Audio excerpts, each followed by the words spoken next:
سعودی عرب سے ایک بھائی نے پوچھا ہے کہ ہم ہندوستان جیسے ملک میں رہتے ہیں جہاں بڑی تعداد میں غیر مسلم ہیں، ان سے ہمارے معاملات ہوتے ہیں تو ان کو سلام کیسے کیا جائے، اور اگر مسلمان کو ہم سلام کرتے ہیں اور وہیں پر ایک غیر مسلم ہے اسے سلام نہیں کرتے تو اس کی دل شکنی ہوتی ہے، اور قومی ہم آہنگی کے طور پر ایسا اچھا نہیں لگتا ہے۔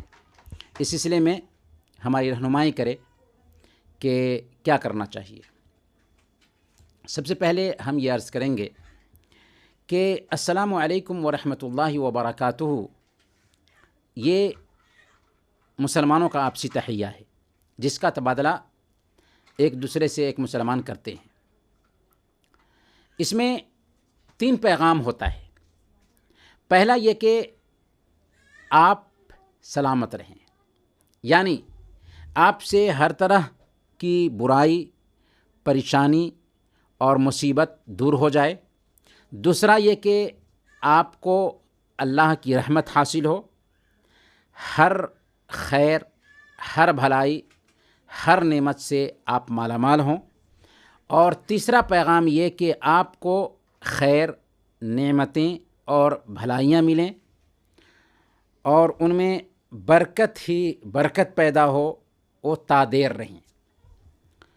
یہ پیغام ہے ہمارے اسلامی سلام کا۔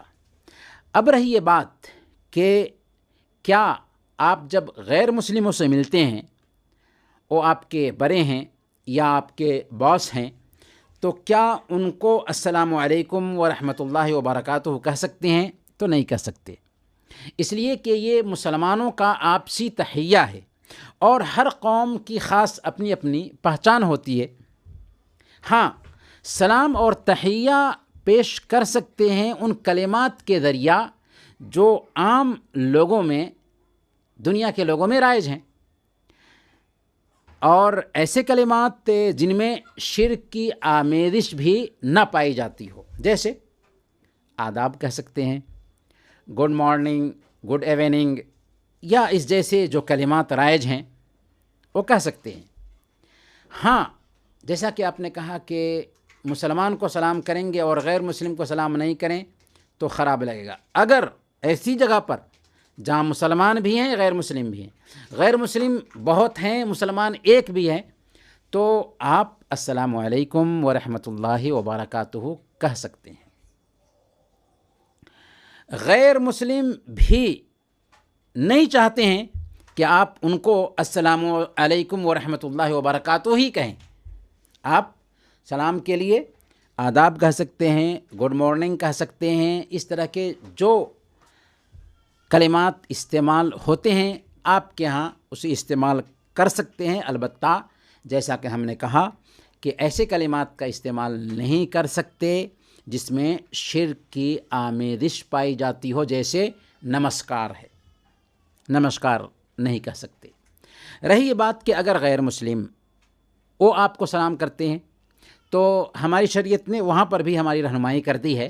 صحیح مسلم کی روایت ہے، حضرت انس بن مالک رضی اللہ تعالیٰ عنہ بیان کرتے ہیں کہ اللہ کے نبی صلی اللہ علیہ وسلم نے ارشاد فرمایا کہ اذا سلم علیکم اہل الکتاب فقولوا علیکم وعلیکم، کہ جب اہل کتاب تمہیں سلام کریں تو تم کہو وعلیکم۔ اور بعض اہل علم اس بات کی اجازت دیتے ہیں کہ اگر کوئی غیر مسلم وضاحت کے ساتھ کہتا ہے السلام علیکم، تو اس کا جواب وعلیکم کے ذریعہ نہیں بلکہ وعلیکم السلام کے ذریعہ ہی دیا جائے گا۔ ابن القیم رحمۃ اللہ علیہ اپنی کتاب احکام اہل ذمہ میں لکھتے ہیں کہ اگر یہ ثابت ہو جائے کہ کافر نے، غیر مسلم نے السلام علیکم کہا ہے، یا شک ہے کہ اس نے السلام علیکم کہا یا السلام علیکم کہا جس میں بد دعا پائی جاتی ہے، تو اس کا جواب وہ علیکم سے ہی دیا جائے گا۔ لیکن اگر یہ ثابت ہو جائے، یہ تحقیق ہو جائے کہ اس نے السلام علیکم کہا ہے، تو شرعی دلائل اور شرعی قواعد کا تقاضا ہے کہ اس کا جواب وعلیکم السلام سے دیا جائے۔ امام ابن قیم رحمۃ اللہ علیہ لکھتے ہیں فإن هذا من باب العدل واللہ یأمر بالعدل والاحسان، کہ یہ عدل کے قبیل سے ہے اور اللہ تعالیٰ عدل اور انصاف کا حکم دیتا ہے۔ وقد قال وَإِذَا حُيِّيتُم بِتَحِيَّةٍ فَحَيُّوا بِأَحْسَنَ مِنْهَا أَوْ رُدُّوهَا، اور اللہ تعالیٰ نے فرمایا ہے کہ جب کوئی احترام کے ساتھ تمہیں سلام کرے تو اس کو اس سے بہتر طریقے سے اس کے سلام کا جواب دو، یا کم سے کم اسی طریقے سے دے دو۔ چنانچہ فضیلت پر ہمارے دین نے ابھارا ہے اور انصاف کو واجب ٹھہرایا ہے۔ کہنے کا مطلب یہ ہے کہ امام ابن قیم رحمۃ اللہ علیہ اور کچھ اہل علم کا کہنا ہے کہ اگر غیر مسلم السلام علیکم کہے واضح طور پر تو اس کا جواب وعلیکم السلام کے ذریعہ دیا جا سکتا ہے، جبکہ کچھ اہل علم کا کہنا ہے کہ وعلیکم ہی کہا جائے۔ برکیف اس سلسلے میں ضروری جو وضاحت تھی وہ آ گئی کہ غیر مسلم کو سلام کیسے کیا جائے، اور اگر وہ سلام کرتے ہیں تو ان کا جواب کیسے دیا جائے۔ وصلی اللہ علی نبینا محمد وعلی آلہ وصحبہ اجمعین۔